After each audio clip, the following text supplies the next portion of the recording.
మావోయిస్టుల ఆపరేషన్ కగారుతో ఇప్పటికే అనేక మంది మావోయిస్టులు వనాన్ని వీడి జనజీవన స్రవంతిలోకి కలిసిపోయారు.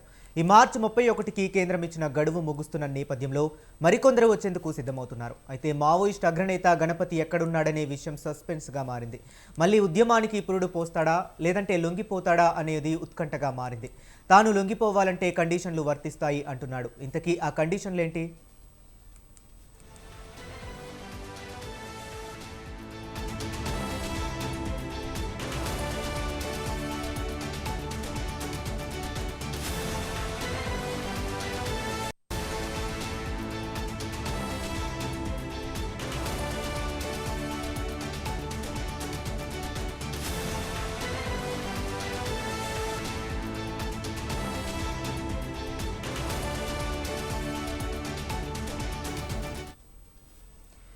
మావోయిస్టుల ఆపరేషన్ కగారుతో ఇప్పటికే అనేక మంది మావోయిస్టులు వనాన్ని వీడి జనవాసాల్లోకి వచ్చారు. ఇక ఈ మార్చి 31కి కేంద్రం ఇచ్చిన గడువు ముగుస్తున్న నేపథ్యంలో మరికొందరు వచ్చేందుకు సిద్ధమవుతున్నారు. అయితే మావోయిస్ట్ అగ్రనేత గణపతి ఎక్కడున్నాడనే విషయం సస్పెన్స్గా మారింది. మళ్ళీ ఉద్యమానికి పురుడు పోస్తాడా లేదంటే లొంగిపోతాడా అనేది ఉత్కంఠగా మారింది. తాను లొంగిపోవాలంటే కండిషన్లు వర్తిస్తాయి అంటున్నాడు.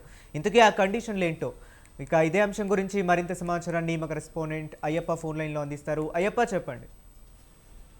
హరీష్, దశాబ్దాల పాటు ప్రజల కోసం పాటుపడినటువంటి పోరాడినటువంటి మావోయిస్టు ఉద్యమానికి ఆపరేషన్ కాగారు తెరబడనుందని చెప్పాలి. ఎందుకంటే ఇప్పటికే కేంద్ర ప్రభుత్వం అమలు చేసినటువంటి 2026 మార్చి ఎండింగ్ కి పూర్తిగా మావోయిస్టులను ప్రక్షాళన చేస్తున్న నేపథ్యంలో ఇప్పటికే అగ్రనేతలు లొంగిపోవడం ఒకటి, మరోవైపు హిగ్మా మరణించిన తర్వాత, ఇటు నంబాల కేశవరావు మరణించిన తర్వాత పూర్తిగా మావోయిస్టులు ప్రక్షాళన అయిపోయిన క్రమంలో అగ్రనేత అయినటువంటి గణపతి లొంగిపోవడంతో ఇంకా సమస్యగా మారిన పరిస్థితి. ఆయన ఎక్కడ ఉన్నాడు, ఏం చేస్తున్నాడు, అసలు ఇప్పటి వరకు లొంగిపోలేదని కూడా అక్కడ ఇప్పటికే ఆ పోలీసులుగా మన తెలంగాణ రాష్ట్ర పోలీసులు, ఛత్తీస్గఢ్ ఒరిస్సా పోలీసులు కావచ్చు ఆయన కోసం గాలింపు చర్యలు అయితే చేపడుతున్నారు. ప్రధానంగా ఆ మావోయిస్ట్ అగ్రనేత గణపతి ఎక్కడ ఉన్నాడనే విషయం కూడా స్పష్టంగా మారిన పరిస్థితి. అతను ఏం చేస్తున్నాడు, మావోయిస్ట్ ఉద్యమానికి మళ్ళీ పురుగు పోస్తున్నాడా లేకపోతే లొంగిపోతాడా, మార్చి 31కి అయితే తేలనున్న పరిస్థితి అయితే. మరోవైపు గణపతి స్థానంలో ఉన్నటువంటి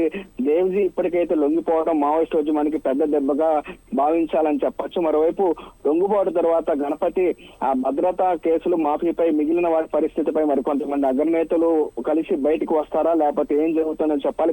మనకి అందుతున్న తాజా సమాచారం ప్రకారం నేపాల్లో అనారోగ్యంతో అక్కడ చికిత్స పొందుతున్నాడని తెలుస్తున్న పరిస్థితి ఉంది.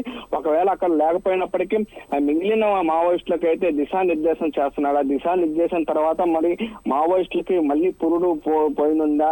ఎందుకంటే ఆపరేషన్ కాగారు ఇప్పటికే కేంద్ర మంత్రి అమిత్ షా చెబుతున్న నేపథ్యంలో పూర్తిగా 31 తర్వాత ప్రక్షాళన చేస్తా ఉన్నారు. కానీ గణపతి ఇప్పటివైతే లొంగిపోలేని పరిస్థితి ఉంది. మరోవైపు దశాబ్దాల కాలం నుండి జనత సర్కార్ పేరుతో ఇప్పటికే గణపతి పాలన అయితే చూడవచ్చు. ఎందుకంటే ఎన్నో ఉద్యమాల పురుడు పోసుకొని ఆపరేషన్లు చేపట్టిన పరిస్థితి ఉంది. ఆయన నాయకత్వం తర్వాత ఇప్పటికే నంబాల కేశవరావు చనిపోయినప్పటికీ ఆ తర్వాత దేవిజీ ఆ బాధ్యతలు అయితే తీసుకున్న పరిస్థితి ఉంది. మరోవైపు ఇటీవల కేంద్ర ప్రభుత్వం ఆపరేషన్ కాంగార్ నేపథ్యంలో మావోయిస్టులకు నిర్మూలన నడుండించిందని మనం చెప్పాలి. ఇప్పటికే మావోయిస్టు అగ్రనేతలతో పాటు మావోయిస్టులు ఈ నెలలో చూసుకోవచ్చు 1000 మందికి పైగా మావోయిస్టు అయితే లొంగిపోయారు.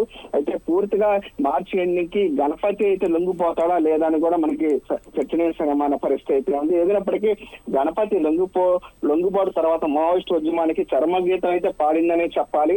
అయితే గణపతి అయితే మావోయిస్టులకి దిశానిర్దేశం చేస్తున్నాడని కూడా మరికొంత సమాచారం అందుతున్నప్పటికీ ఆయనకి ఎవరి సపోర్ట్ చేస్తున్నారని కూడా తేలాల్సి ఉంది. ఏదైనప్పటికీ ఆ పోలీసులు ఇటు కేంద్ర బలగాలు కూడా మావోయిస్టు అగ్రనేత గణపతి కోసం గాలింపు చర్యలు అయితే చేపడుతున్నారు. త్వరలో పోలీసుల ముందు లొంగిపోయే అవకాశం ఉందని చెబుతున్నప్పటికీ ఎక్కడ ఉన్నాడో, ఏం చేస్తున్నాడో, మళ్ళీ ఉద్యమానికి పురుడు పోస్తాడని కూడా సంకేతాలు అందుతున్న పరిస్థితి. ఏదైనప్పటికీ మనకి తాజా సమాచారం ఉంటుంది, ఆయనకి అనారోగ్యకరంగా చికిత్స పొందుతున్నాడని తెలుస్తున్న పరిస్థితి అయితే ఉంది. Harish. Okay, right. Thank you Ayyappa.